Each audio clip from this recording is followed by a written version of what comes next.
Bismillahirrahmanirrahim. Alhamdulillahirabbil alamin wassalatu wassalam ala asyrafil anbiya'i wal mursalin wa ala alihi wa sahbihi ajma'in. Subhanaka la ilma lana illa ma 'allamtana innaka antal alimul hakim. Rabbi shrah li sadri wa yassir li amri wahlul 'uqdatam min lisani yafqahu qawli. Amma ba'd.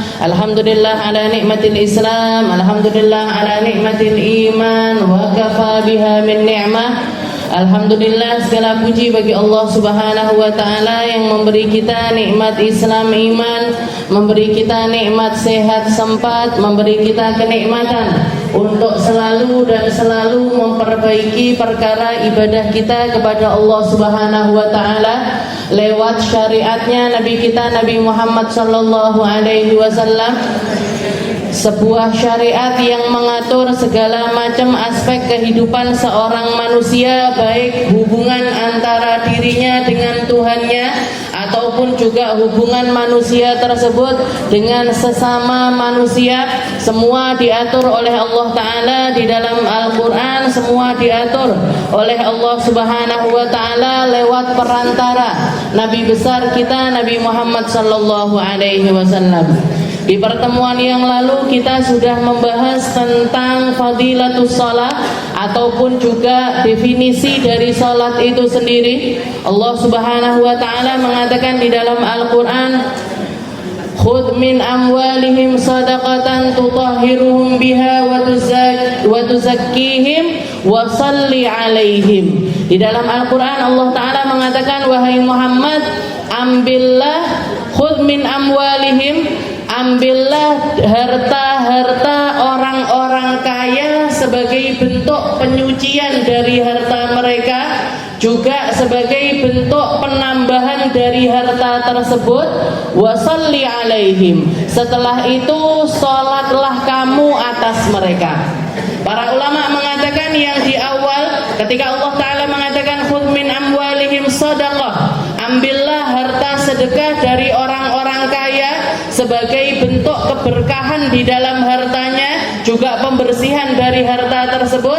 Syariat yang kita kenal dengan syariat zakat. Setelah itu Allah Ta'ala mengatakan wasalli alaihim, setelah itu sholatlah kamu atas mereka. Yang dimaksudkan sholat di sini bukanlah sholat seperti yang kita kenal, yang dibuka dengan takbiratul ihram dan diakhiri dengan salam, tidak.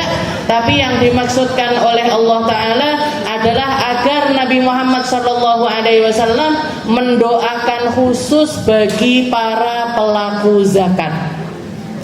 Jadi orang-orang yang melaksanakan zakat dengan benar, yang membersihkan hartanya lewat ibadah zakat, itu mereka mendapatkan doa khusus dari Nabi Muhammad SAW lewat perintah dari Allah Subhanahu wa ta'ala.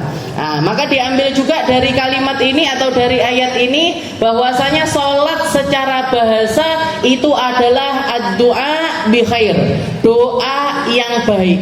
Ya, doa yang baik itu adalah arti lafaz dari sholat itu sendiri. Tapi kalau secara syariat seperti yang minggu lalu kita bahas, yaitu af'alun wa aqwalun, sebuah peribadatan yang terdiri dari berbagai macam bacaan, juga gerakan-gerakan yang dibuka dengan takbiratul ihram dan diakhiri dengan salam ghaliban. Biasanya sholat itu modelnya seperti itu.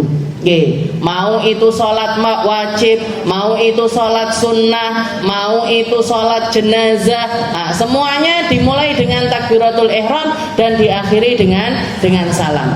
Dan juga di sini Allah Subhanahu wa ta'ala mengatakan di dalam Al-Qur'an, wa aqimis shalah li dzikri wa aqimis shalah tarafayn nahar wa zulafan minal lail innal hasanat yudhibnas sayyi'at dzalika dzikra lidz-dzakirin. Ada lebih dari 100 perintah dari Allah Ta'ala bagi kita untuk melaksanakan ibadah salat, maka tidak ada jalan bagi manusia kecuali harus salat. Bahkan para sahabat-sahabatnya Nabi, mereka memiliki keyakinan tidak ada satu amaliyah pun di dalam syariat Islam yang pelaku meninggalkannya itu sampai langsung masuk ke dalam kekafiran. Orang zakat, orang meninggalkan zakat, sebagian besar dari sahabat tidak menganggap mereka itu keluar dari agama Islam. Orang yang punya duit tapi nggak cepet-cepet berangkat haji, sebagian juga mengatakan mereka nggak langsung masuk ke dalam kekufuran. Orang datang bulan Ramadan tapi mereka nggak puasa Ramadan, juga nggak langsung membuat mereka ini masuk ke dalam kekufuran.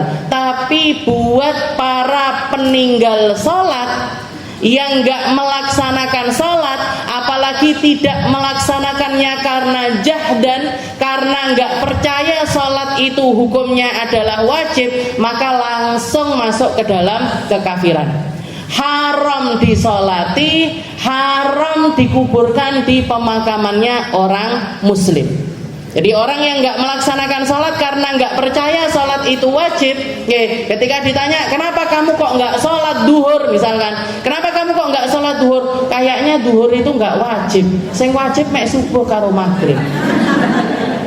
Ada orang ngomong kayak gini, Bu, sebelum asar sudah harus dibunuh, dan setelah dibunuh nggak boleh melaksanakan, nggak boleh disolati, nggak boleh dikuburkan di pemakamannya orang muslim. Itu dulu zamannya Nabi Muhammad SAW. Berarti apa? Begitu dia nggak melaksanakan satu sholat dan alasannya ini karena nggak percaya sholat itu adalah wajib, maka langsung masuk ke dalam kekafiran. Tapi kalau misalkan dia tidak melaksanakan sholatnya ini kaslan, karena males, karena males-malesan, maka harus ditunggu dulu sampai dia bertobat. Kok sampai ninggalkan 3 kali sholat karena males tetepan, karena tetap males, 3 sholat dia tinggalkan, dipenggal kepalanya, tapi tetap disolati, tetap dimakamkan di pemakamannya orang muslim. Jadi muslim aja tapi nggak punya kesempatan untuk hidup. Bahkan bisa dikatakan orang nggak sholat itu sebenarnya nggak pantas hidup. Orang nggak sholat itu sebenarnya nggak pantas bagi mereka untuk menghirup oksigennya Allah, untuk makan rezekinya Allah, untuk tinggal di buminya Allah, untuk menikmati mataharinya Allah, untuk menikmati semua kenikmatan yang Allah Ta'ala berikan kepada manusia. Kenapa? Karena disuruh sholat yang nggak sampai 5 menit itu loh angel. Istilahnya orang yang saking nggak tahu dirinya orang tersebut, saking nggak tahu dirinya orang tersebut, para ulama mengkategorikan mereka ini langsung masuk ke dalam kekufuran. Langsung. Jadi sebenarnya orang nggak sholat itu nggak pantas hidup. Tapi karena saking rahman rahimnya Allah Ta'ala, tapi karena saking Allah Ta'ala itu masih ingin memberikan kesempatan orang ini berubah, bertaubat, kembali lagi kepada Allah Subhanahu wa Ta'ala, maka masih dikasih umur sama Allah. Misalkan Allah Ta'ala pengen orang sholat mati, orang sholat mati, orang sholat mati, bisa apa enggak? Bisa. Habis buminya Allah Ta'ala bikin manusia baru, gitu. Nggak ngefek buat Allah Ta'ala. Manusia-manusia habis itu buat Gusti Allah nggak ada efek. Wa aqimis shalah li dzikri. Jadi Allah Ta'ala mengatakan dirikanlah salat. Dirikanlah salat untuk apa? Agar kamu tetap terkoneksi dengan Allah Ta'ala.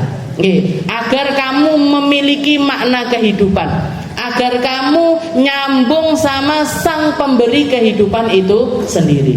Wa aqimis shalah tarafain nahar wa zulafan minal lail. Setelah itu juga di ayat yang lain Allah Ta'ala mengatakan dirikanlah salat. Selalu kalimatnya Allah Ta'ala ketika memerintahkan salat itu bukan sallu, irka'u, usjudu, enggak. Kita itu tidak diperintahkan untuk salatlah kalian, rukuklah kalian, atau sujudlah kalian, enggak. Tapi bahasanya Allah aqimis shalah, dirikanlah salat. Kenapa kok kita diperintahkan untuk mendirikan salat? Karena salat itu ada syarat-syaratnya, ada rukun-rukunnya, ada cara khusus di dalam pelaksanaannya. Ketika cara-cara ini tidak dipatuhi, maka salat itu tidak dianggap sah. Wa aqimis shalah tarafain nahar. Ada yang ditaruh salat-salat itu di beberapa ujung-ujung dari waktu siang.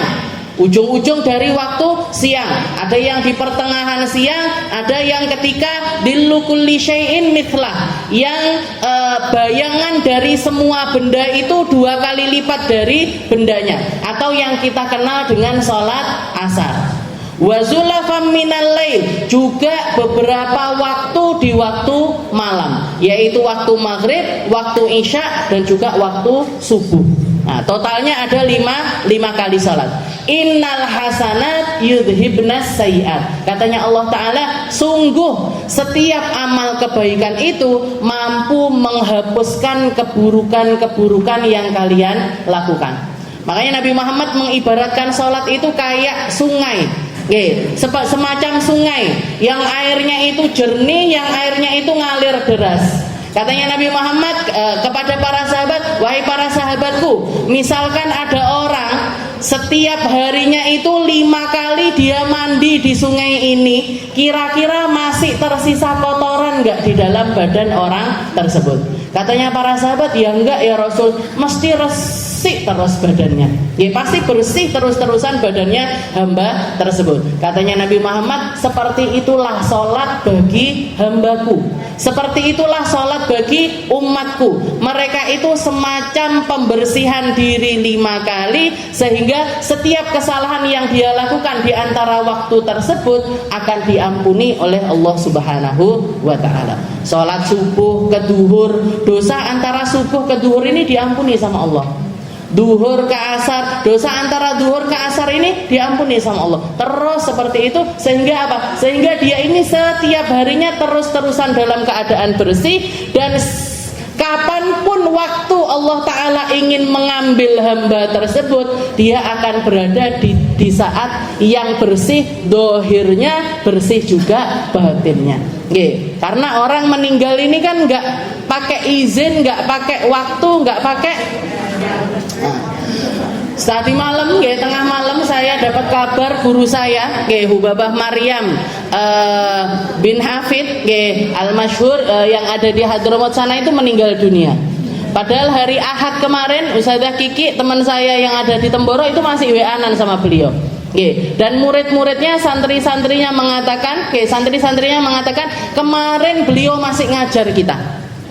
Dan beliau ngajar itu bahas tentang bab kematian, bahas tentang bab kematian. Dan yang beliau ulang-ulang di dalam kalimatnya itu, beliau mengatakan orang yang rindu kepada Allah Ta'ala, yang cinta kepada Allah Ta'ala, itu menunjukkan Allah Ta'ala juga rindu kepada hamba tersebut dan kangen sama hamba tersebut. Nanti ngajar lagi, diselingi lagi, ngomong seperti itu lagi. Ngajar lagi, diselingi lagi, ngomong seperti itu. Terus murid-muridnya nggak sadar. Murid-muridnya nggak sadar. Tadi malam beliau meninggal dunia. Pas malam Jumat, di saat yang orang-orang banyak menginginkan untuk meninggal di waktu tersebut. Paginya masih ngajar, sakit memang, sakit tapi nggak parah-parah banget. Sakit tapi nggak parah-parah sekali. Jadi istilahnya orang meninggal itu nggak pakai misalkan saya disurati dulu, ajal kamu tinggal seminggu 2 hari lagi misalkan, atau 1 bulan kurang 1 bulan lebih 5 jam, nggak ada bu. Saknya Gusti Allah pengen ngambil, diambil. Maka kenapa kok kita itu harus sholat 5 waktu? Biar kita itu selalu dalam keadaan bersih, ready to go, siap untuk pergi. Kapanpun diambil sama Allah Ta'ala, bersih dohirnya, bersih juga batin. Innal hasanat yudhibna sayiat, dzalika dzikra lidzakirin. Dan sholat itu merupakan pengingat terbesarnya seorang hamba. Pengingat terbesarnya seorang hamba. Para ulama sepakat, sebagaimana ibadah wajibnya adalah afdhalul ibadah, adalah paling baiknya ibadah, maka ibadah sunnahnya sholat itu juga paling afdolnya ibadah. Istilahnya kalau dibandingkan dengan ibadah-ibadah yang lain, saya pengen memperbaiki diri, saya pengen berubah, atau bahasanya orang sekarang, saya ingin berhijrah, saya ingin tobat. Apa yang pertama kali harus saya lakukan? Apa hal pertama yang harus saya benahi sholat. Sholat wajibnya dibenahi. Setelah itu kalau sholat wajibnya sudah benar, ditambahi dengan sholat sunnah. Subuh nggak cuman subuh aja, ditambahi qobliyah subuh. Duhur nggak cuman duhur aja, tambahi qobliyah ba'diyah duhur. Asar tambahi qobliyah asar. Maghrib tambahi ba'diyah maghrib. Isya tambahi qobliyah dan juga ba'diyah isya. Nah itu, jadi sebagaimana kewajibannya adalah kewajiban yang paling tinggi, maka kesunahannya pun juga merupakan kesunahan yang paling tinggi. Jadi nggak bisa dibandingkan dengan ibadah apapun, nggak bisa. Perkara ibadah apapun, kalau sudah ketemu sama sholat, ibadah yang lainnya ini harus dikalahkan. Bahkan kalau ini yang para ulama mengatakan sholat ini saking pentingnya ketika di tengah-tengah peperangan sekalipun umat muslim ini sama Allah Ta'ala tetap diwajibkan untuk sholat, atau yang kita kenal dengan sholatul khauf, sholat dalam keadaan takut. Katanya ada 3 macam cara. Kalau musuhnya ada di depan, maka sholatnya ini dibagi 2 soft. Soft pertama ikut sholat sama Nabi Muhammad di rakaat pertama. Setelah itu soft kedua ikut sholat sama Nabi Muhammad di rakaat yang kedua. Jadi ngadep ke musuh. Tapi kalau musuhnya di belakang, tetap sholatnya ngadep kiblat. Tapi separuh ngadep kiblat, separuhnya lagi ngadepi musuh. Nanti ketika 1 rakaat yang ikut sholat sama Nabi Muhammad ini ikut 1 rakaat, Rasulullah berdiam diri, nunggu jamaah sholat itu tadi menyelesaikan rakaat keduanya mereka. Setelah itu mereka salam, ganti posisi, yang belum sholat ngikuti jadi makmumnya Nabi untuk sholat di belakangnya Rasulullah SAW. Jadi sip-sipan yang jaga ini tadi. Bahkan ketika berkecamuk, istilahnya sudah brawl antara musuh sama orang muslim ini, sudah terjadi peperangan yang nggak bisa ditoto malih, nggak bisa ditata lagi, maka di saat itu umat muslim tetap wajib sholat dengan cara apapun yang mereka bisa. Sempat rukuk ya rukuk, nggak sempat ya sudah sambil lari. Sempat sujud ya sujud, nggak sempat ya sudah sambil lari. Jadi di tengah-tengah perang aja masih tetap wajib sholat. Lah awake dhewe ndak perang ora sholat kan yo lucu. Ndak perang yo ndak kerja, yo ndak capek-capek amat, terus nggak sholat, ini kan lucunya luar biasa. Maka dikatakan bab pertama di dalam kitabus shalah, di dalam bab salat adalah bab auqatus shalah, bab yang membahas tentang waktu-waktu salat. As-salawatul maktubah khamsun wa hiya adh-dhuhur wal 'asr wal maghrib wal isya wal fajr. Wa qad jama'ahu Allah li nabiyina Muhammadin sallallahu alaihi wa alihi wasallam fi hatainil ayatain. Jadi dikatakan salat itu seperti yang kita tahu ada 5 kali waktu salat.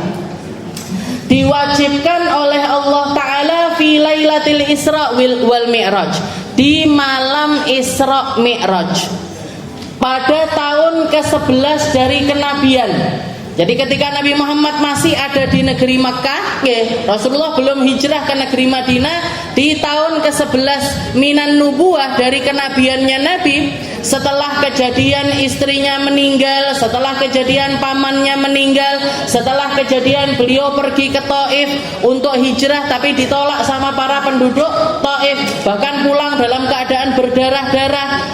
Maka setelah semua kejadian yang sulit semacam itu, Allah Ta'ala memberikan hadiah kepada Nabi Muhammad berupa tiket perjalanan paling eksklusif. Tiket perjalanan paling indah yang tidak pernah Allah Ta'ala berikan kepada manusia sebelumnya ataupun setelahnya. Cuma Nabi Muhammad aja yang dapat.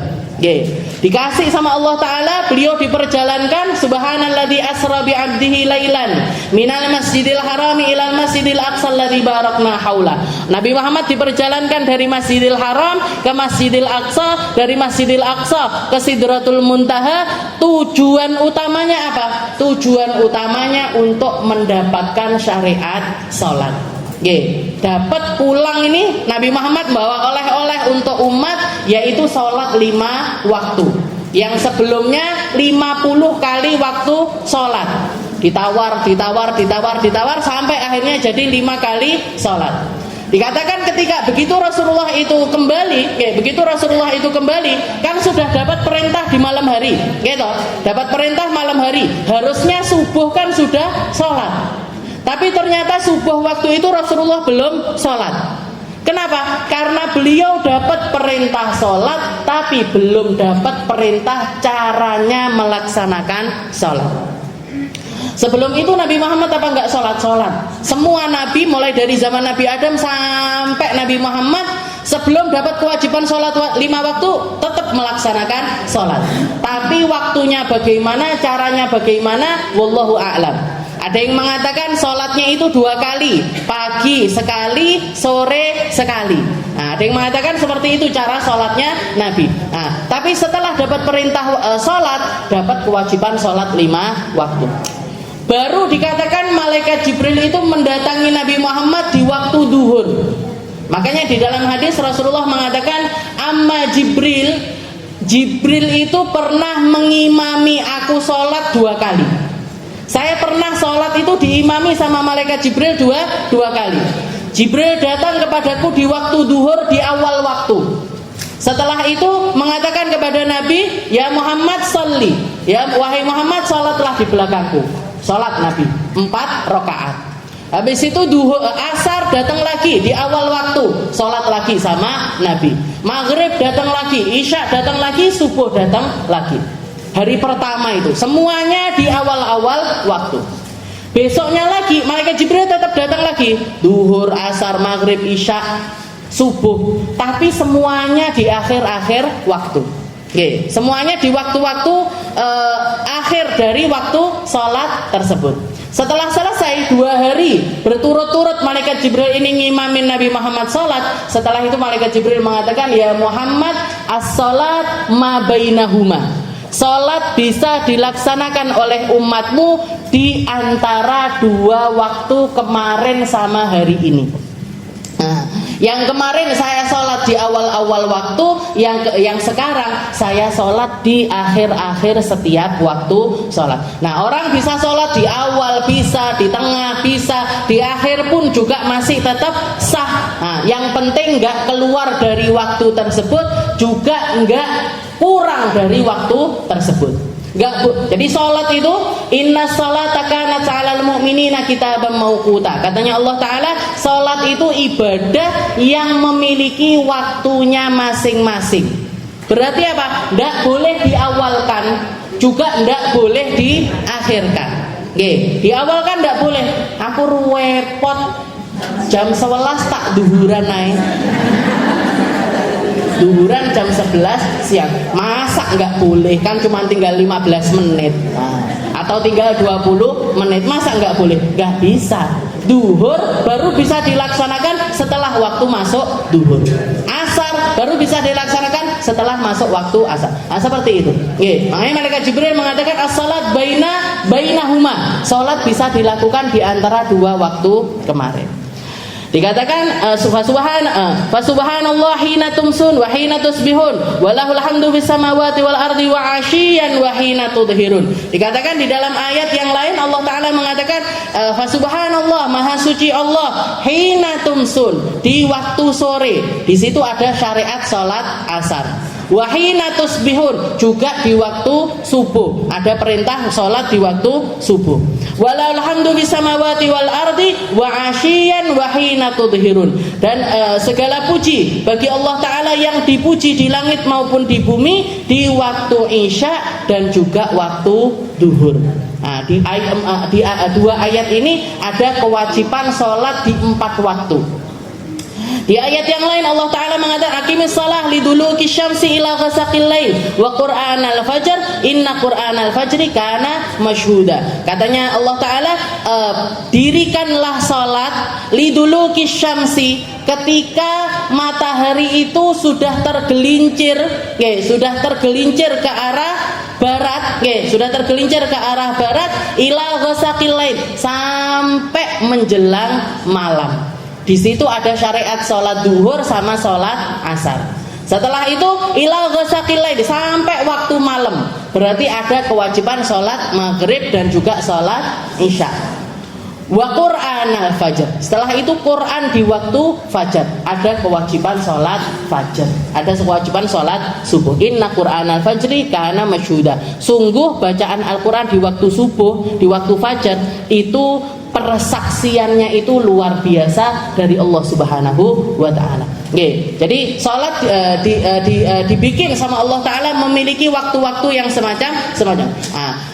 Kapan waktunya? Nah, para ulama di sini mengatakan setiap sholat itu memiliki waktunya masing-masing. As-salatul ula, sholat yang pertama, wahia sholatud duhur, yaitu sholat duhur. Wa sumiyat duhur li'annaha dhahiratun fi waqtin nahar, wa qil li'annaha tuf'al fi waqti dhahira, wa qil li'annaha awwalu sholatin dhaharat fil Islam. Sholat duhur ini dinamakan duhur. Pertama alasannya karena dia dilakukan di tengah-tengah siang. Istilahnya apa? Orang ketika sholat duhur mesti ketok. Kenapa? Terang benderang. Juga dikatakan li'annahu fi waqti ad-dhahirah, di waktu yang jelas. Di waktu siang, di waktu jelas. Nah, tapi sebagian ulama mengatakan dinamakan sholat duhur li'annaha awwalu sholatin dhaharat fil Islam, karena dia adalah sholat pertama yang muncul di dalam agama Islam. Seperti tadi yang kita bahas, malaikat Jibril mendatangi Nabi untuk nyontohkan sholat itu pertama kali yang dilaksanakan adalah sholat duhur, bukan subuh, tapi sholat duhur, asar, maghrib, isya. Kapan awal waktunya sholat? Awal waktunya sholat adalah ketika matahari itu ada di tengah-tengah, setelah itu tergelincir sedikit ke arah barat. Terbitkan dari timur ke barat, sudah menuju ke arah terbenamnya, tergelincir sedikit aja, itu sudah masuk waktu duhur. Sampai kapan selesainya waktu duhur? Ila dilli kulli syai'in mithlah, sampai semua bayangan benda itu 2 kali lipatnya.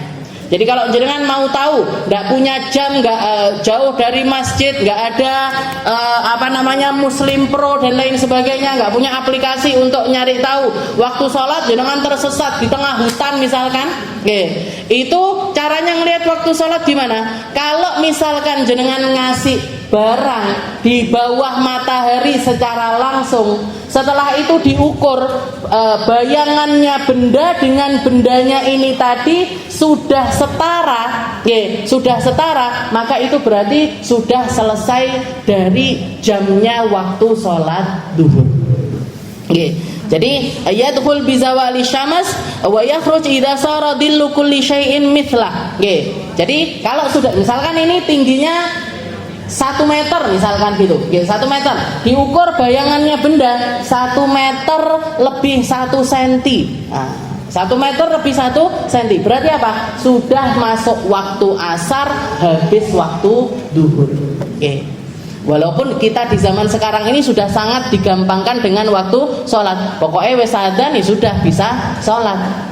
Pokoknya sudah adzan asar, oh berarti waktu duhur selesai, masuk waktu asar. Nah, zaman dulu para sahabat belum ada jam, belum ada apapun. Jadi Rasulullah dan ini juga sesuai dengan hadis perkataannya Sayyidina Umar ketika ngirim surat kepada ila ummalihi, kepada seluruh gubernurnya, kepada seluruh pemimpin daerah, itu Sayyidina Umar ngasih mereka surat dengan kalimat yang menjelaskan semua waktu sholat.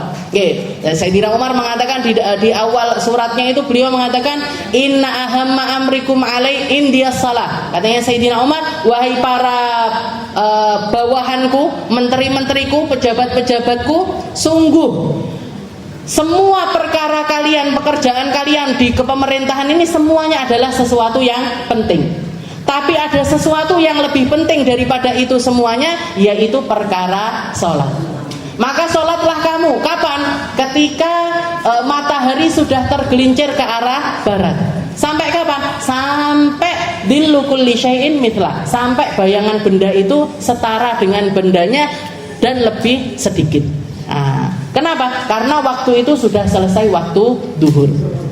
Jadi waktu duhur itu, walaupun kalau mau mendetail lagi, dari setiap waktu sholat itu ada yang namanya waktu fadilah, ada yang namanya waktu ikhtiar, ada yang namanya waktu jawaz, ada yang namanya waktu hurmah, ada yang namanya waktu uzur. Apa itu?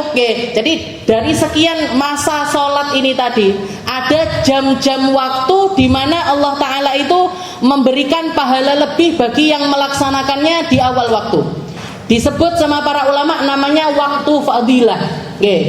Ketika ada salah satu sahabat nanya sama Nabi Muhammad SAW, ya Rasul, ma afdalul amal?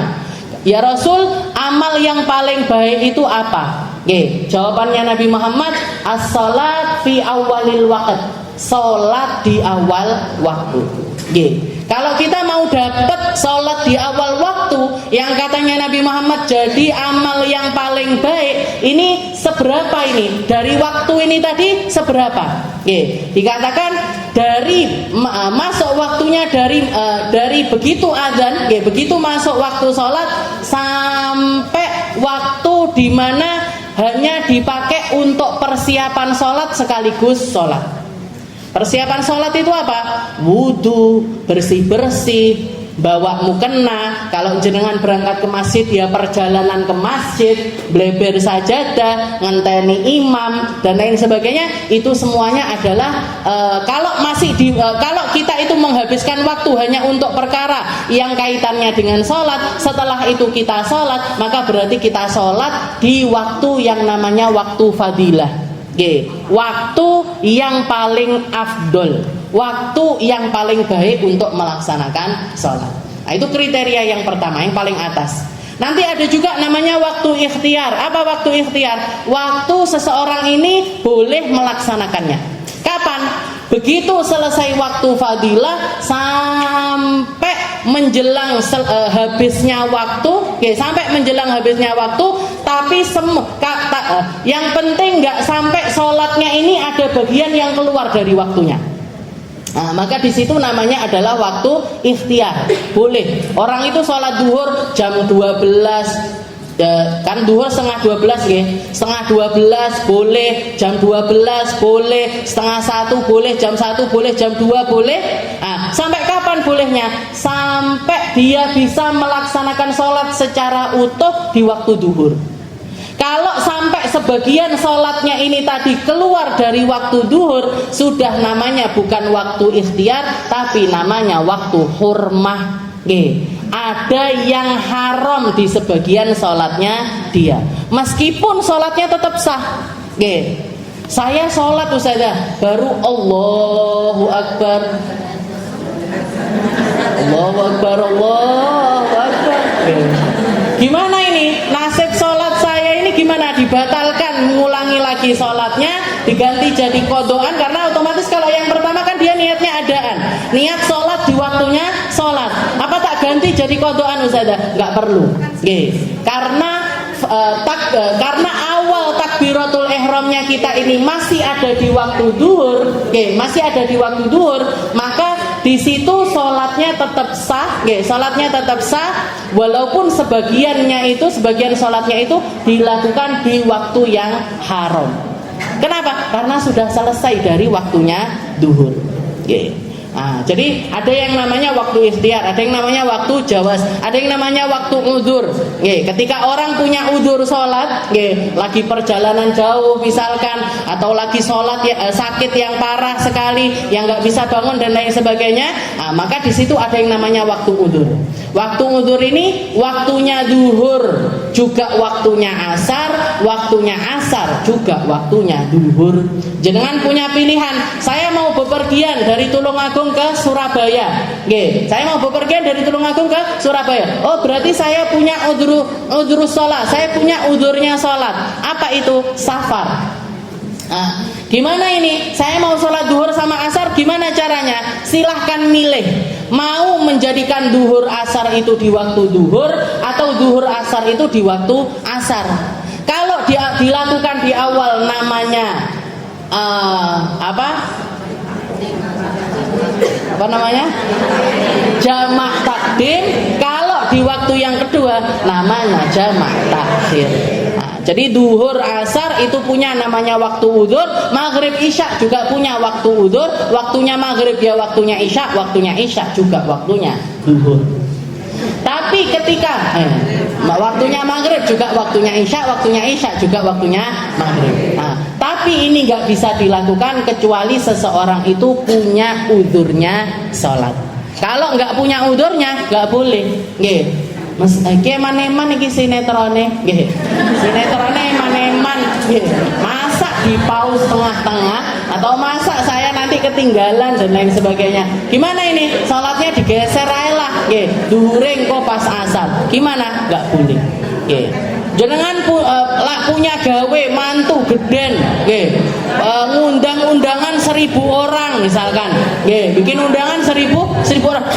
Repot saya Ustazah kalau duhur harus salat sendiri, asar harus salat sendiri, maghrib isya harus salat sendiri. Repot saya digeser-geser. Gimana hukumnya? Haram. Nggih. Jadi hukumnya adalah enggak boleh. Karena bikin gawe itu, bikin gawe acara itu yang nyeting kan kita. Yang nyeting kita, yang bikin kita, semuanya ada di dalam kekuasaannya kita. Harusnya perkara sholat ini juga dimasukkan ke dalam pikiran gawe. Bukan gawe yang ngikuti sholat tapi salah. Bukan sholat yang ngikuti gawe, tapi gawe yang ngikuti sholat. Saya tak bikin acara pagi aja lah. Kenapa? Biar nggak nabrak sholat. Saya tak bikin acara isya aja lah, biar nggak nabrak sholat. Ini bikin acara jam 5 sore. Angel, itu nanti nabrak maghrib, nabrak isya, gitu. Yang otomatis maghribnya ini karena maghrib itu pasti waktunya sempit, maghrib itu waktunya sempit, jadi mesti nabrak maghrib. Jadi bikin acara itu kita yang setting, Bu. Kita setting. Walaupun ada sebagian ulama yang membolehkan jamak sholat, jamak sholat untuk orang yang punya gawe manten, tapi dikatakan karena pengantin ini, pengantin itu atau acara akad itu, acara walimah itu adalah sesuatu yang sesuai dengan syariatnya Nabi Muhammad SAW, maka ada sebagian ulama yang membolehkan. Tapi yang dibolehkan untuk jamak sholat bukan semuanya yang punya gawe, enggak. Bukan semua yang punya gawe, enggak. Hanya 2 pengantin ini aja. Duduk ibu manten, bae manten, ponaane manten, misanane manten, tonggone manten, kabeh melok salate di jamak. Semuanya ikut-ikutan salatnya di jamak. Yang boleh jamak salat hanya 2 pengantin ini aja. Yang laki sama yang perempuan. Boleh jamak salat. Tapi selain itu tidak boleh. Nah, itu pun kaul yang dhaif, itu pun kaul yang sangat-sangat lemah sekali. Jadi tadi waktu duhur itu, kapan masuknya waktu duhur? Ketika matahari di tengah-tengah atau yang kita kenal dengan nama istiwa. Istiwa itu matahari pas di tengah-tengah. Kalau kita naruh barang, nggak ada bayangannya sama sekali. Itu namanya adalah istiwa. Waktu istiwa. Nah, waktu istiwa ini haram hukumnya orang sholat. Kapan bolehnya? Setelah tergelincir sedikit. Setelah mataharinya itu geser sedikit ke arah barat. Sampai kapan? Sampai bayangan bendanya itu 2 kali lipat. Sampai bayangan bendanya itu setara dengan bendanya. Nah, itu keluar waktu duhur. Setelah itu asar, wahya lughatan ad-dahr, wahya afdhalus salawatil khamas. Dan yang kedua, salat yang kedua adalah salat asar. Dikatakan salat asar itu artinya adalah masa. Kalau kita lihat di dalam Al-Qur'an, wal asri innal insana lafi khusr, katanya Allah Ta'ala, demi masa, demi waktu, demi masa, demi waktu. Innal insana lafi khusr, semua manusia ini ada di dalam kerugian, illal ladzina amanu wa amilus shalihat wa tawassaw bil haq wa tawassaw bis sabr. Kecuali orang iman, kecuali orang yang beramal soleh, yang saling memberikan nasihat di dalam kesabaran, yang saling memberikan nasihat di dalam kebenaran. Nah, jadi sholat asar diambil dari kalimat itu. itu tadi al-asar. Nggih. Wa hiya afdhalus shalawatil khams, dan dikatakan salat asar ini paling afdolnya salat 5 waktu. Nggih. Padahal banyak orang ngeremehin salat asar. Salat asar itu afdhalus shalawatil khams, paling afdolnya salat 5 waktu. Wassalatul wusta al-musyar ilaiha fi qoulihi ta'ala, dan dia yang dimaksud sama Allah Ta'ala di dalam Al-Qur'an salatul wusta, salat di tengah-tengah. Karena tempatnya memang di tengah. Subuh, duhur, asar, maghrib, isya. Nah, jadi sholat asar itu ada di tengah-tengah. Katanya Allah Ta'ala, hafidhu ala salawat was salatil wusta wa qumu lillahi qanitin. Katanya Allah Ta'ala, jagalah setiap waktu sholat, khususnya sholat yang di tengah-tengah, yaitu sholat asar. Wa qumu lillahi qanitin. Dan ketika kamu bangun, jadilah hamba-hamba yang taat kepada Allah. Kapan waktunya? Yadkhul idza sara dillu kulli syai'in mithla ghaira dillil istiwa wa zada qalilan. Begitu selesai waktu duhur, yaitu ketika bayangannya benda ini setara dengan bendanya, wa zada qalilan, nambah sedikit. Nah, di situ masuk waktu asar. Sampai kapan waktunya asar? Ila ghurubis syams, sampai matahari terbenam. Yang dimaksud matahari terbenam itu, semua buletannya matahari ini sudah tenggelam. Kalau masih, misalkan ini gunung, ini gunung, atau jenengan kalau mau kelihatan langsung biasanya di pantai atau di gunung, nah kelihatan langsung matahari itu terbenam. Nah, misalkan ini tempat matahari terbenam, dikatakan kalau misalkan mataharinya masih kelihatan separuh, ini masih tersisa waktu asar. Tambah sedikit lagi, masih ada waktu sampai ketika ini sudah tenggelam secara keseluruhan, baru di situ masuk waktu maghrib, habis waktu asar. Habis waktu maghrib, habis waktu asar, masuk ke dalam waktu maghrib. Jadi yakhruj bi ghurubi qurasis syams. Jadi buletannya matahari ini habis, di situ habis juga waktu dari salat asar. Nabi Muhammad SAW, begitu juga dengan Nabi Allah Isa. Pernah Nabi Isa itu ketika tengah-tengah perang, ketika tengah-tengah perang, dan zaman itu dikatakan aturan mainnya perang itu begitu matahari itu terbenam harus selesai, harus mundur. Satu kelompok dengan kelompok yang lainnya ini harus mundur, nanti dilanjutkan lagi hari esoknya. Karena perang malam-malam kan nggak ketok apa-apa. Nah, jadi peraturannya perang itu seperti itu. Maka dikatakan Nabi Isa ini lagi perang, tengah-tengah perang, sudah hampir dapat kemenangan, sudah hampir menang, tahu-tahu matahari itu terbenam. Maka Nabi Isa mengatakan, nunjuk ke atas langit, nunjuk ke atas matahari, setelah itu mengatakan, ya Syams, anti ma'murah wa ana ma'mur. Saya ini manusia yang dapat perintah sama Allah Ta'ala untuk perang. Kamu juga dapat perintah sama Allah Ta'ala untuk tenggelam. Anti ma'murah wa ana ma'mur. Kamu dapat perintah, saya juga dapat perintah. Tapi perintahku ini barikin garis titik menang, kamu rusak. Mau rusak gara-gara kamu itu tenggelam. Maka dikatakan gitu, ditunjuk sama Nabi Isa seperti itu. Balik mataharinya. Naik lagi mataharinya. Naik lagi mataharinya. Nabi Isa menyelesaikan perangnya, baru setelah itu dia cepat-cepat tenggelam. Itu Nabi Allah Isa. Nabi Muhammad SAW juga pernah kejadian. Dikatakan Nabi Muhammad itu selesai perjalanan, lagi perjalanan, capek sekali, belum sholat asar, geletak tidur di pahanya Sayyidina Ali. Geletak tidur di pahanya Sayyidina Ali. Rasulullah sudah sholat, Sayyidina Ali belum sholat. Rasulullah sudah sholat asar, Sayyidina Ali belum sholat asar. Begitu menjelang matahari ini sudah separuh, tenggelam, sudah mau tenggelam keseluruhan. Rasulullah bangun, nanya ke Sayyidina Ali, Ali sudah sholat? Belum ya Rasul. Loh, piye toh? Gimana kamu? Maka dikatakan Rasulullah waktu itu nunjuk ke atas ke matahari, setelah itu ditahan mataharinya. Ditahan mataharinya sampai Sayyidina Ali selesai sholat, dilepas sama Rasulullah, mataharinya itu tenggelam dengan cepat. Jadi seperti itu. Ini para nabi para nabi-nabinya terserah mau kekasih-kekasihnya. Jadi dikatakan seperti itu. Maghrib asar itu kapan masuknya?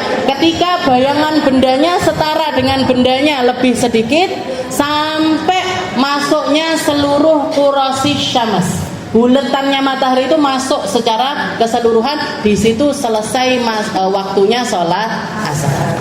Habis itu maghrib, lugatan waktu ghurub bahya aqsarus salawat waqtan. Setelah itu masuk sholat maghrib. Sholat maghrib itu sholat yang waktunya paling pendek. Sholat yang waktunya paling pendek. Waktu yadkhul bi ghurubi qurasi syams, masuknya waktu begitu buletannya matahari ini masuk semuanya, wa yakhruj bi ghurubi syafaqil ahmar wa hiyal humrah fil ufuq.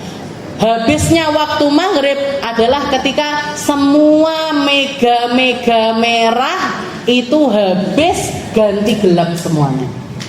Ganti gelap sempurna di seluruh tempat, bukan cuman yang ada di sekitarannya matahari aja, tapi seluruh area langit ini berubah jadi hitam semuanya. Maka di situ habis waktunya sholat maghrib. Habis waktunya sholat maghrib. Habis waktunya sholat maghrib, masuk ke sholat isya. Isya kapan waktunya masuk isya? Ketika semua mega itu habis, mega putih, mega merah, mega mendung dan lain sebagainya sudah habis semuanya, masuk ke waktu maghrib, masuk ke waktu isya. Kapan selesainya waktu isya? Sampai tulu'il fajri as-shadiq, sampai terbitnya fajar shadiq. Jadi fajar shadiq itu satu cahaya yang muncul, setelah itu nyebar. Setelah nyebar dia akan tambah terang, tambah terang, tambah terang. Sampai menjelang terbitnya matahari. Nah, jadi waktu isya ini waktu yang paling panjang. Kalau maghrib adalah waktu yang paling pendek, isya adalah waktu yang paling panjang. Dia masuk ketika semua mega itu habis, sampai masuknya waktu subuh. Sampai masuknya waktu subuh. Waktu subuh mulai kapan? Waktu subuh dimulai dari tulu'il fajar, mulai dari keluarnya fajar shadiq sampai keluarnya seluruh matahari, sampai terbitnya matahari. Jadi dari terbitnya fajar sampai terbitnya matahari. Sama kayak maghrib.